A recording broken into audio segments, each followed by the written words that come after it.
গতকাল 25 জুলাই সকাল থেকে বিভিন্ন সোশ্যাল মিডিয়াতে ইউটিউবেতে একটি ভিডিও প্রচার করা হয়েছে খুবই নোংরা ধরনের, যেখানে স্ত্রী পুরুষ চরিত্র দেখা যাচ্ছে।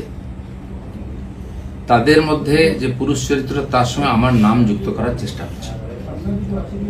ভিডিও ঠিক কি ভুল তৈরি করা কিনা, কোন চরিত্র কারা করেছে আমরা কিছু জানি না, কিন্তু এর দ্বারা আমার ব্যক্তি চরিত্রকে হনন করার, আমার ব্যক্তি ইমেজকে ধ্বংস করার এটা খুব প্রচেষ্টা হয়েছে। একটি ষড়যন্ত্র চলছে অনেকদিন, সেই চক্র থেকে এটা করা হয়েছে।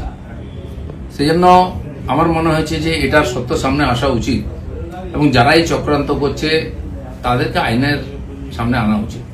আমি পুলিশের সাইবার ক্রাইমেতে সর্বোচ্চ অফিসেতে আমার তরফ থেকে কমপ্লেন করেছি যাতে তদন্ত করা হয় এবং যারা এই চক্রান্তে যুক্ত তাদেরকে এক্সপোজ করে আইনের সামনে আনে, আইনের দ্বারা সাজা দেওয়া হয়। আমি অপেক্ষা করছি পুলিশ কি করে। আর রাজনীতি এটা নতুন নয়, এ ধরনের চক্রান্ত চলতেই থাকে। অনেক বড় বড় নেতাদের, বড় বড় মানুষদের বিরুদ্ধে এই ধরনের চক্রান্ত হয়। এটা হচ্ছে শেষ অস্ত্র প্রয়োগ করে তাকে শেষ করে।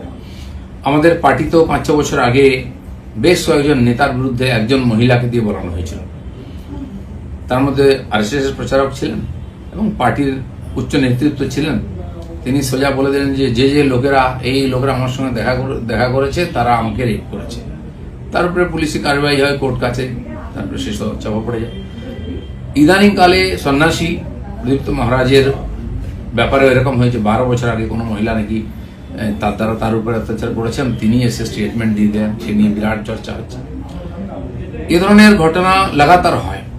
আমাদের পার্টির একজন বরিষ্ঠ নেতা আছেন মাননীয় সঞ্জয় যোশী, তার বিরুদ্ধে বিভিন্ন এই ধরনের ভিডিও সিডি করে সারা দেশে পাঠানো হয়েছিল। অনেক এটা নিয়ে আলোচনা হয়, পরে যখন ফরেন্সিক টেস্ট হয় দেখা গেল সেটা ফেক ছিল।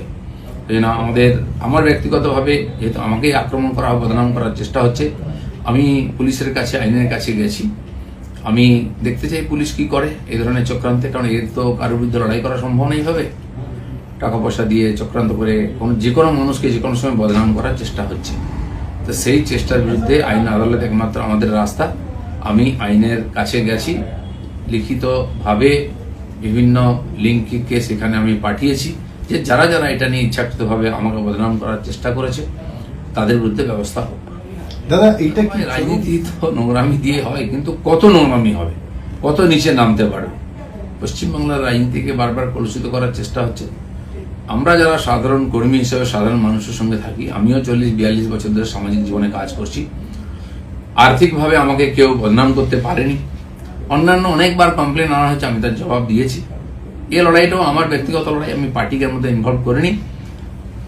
এই লড়াইটা আমি লড়ছি। আমি জানি না রাজনীতি কত নিচে নামবে, সেই জন্য এই চক্রান্তের যে রহস্য সেটা উদ্ঘাটিত হওয়া উচিত।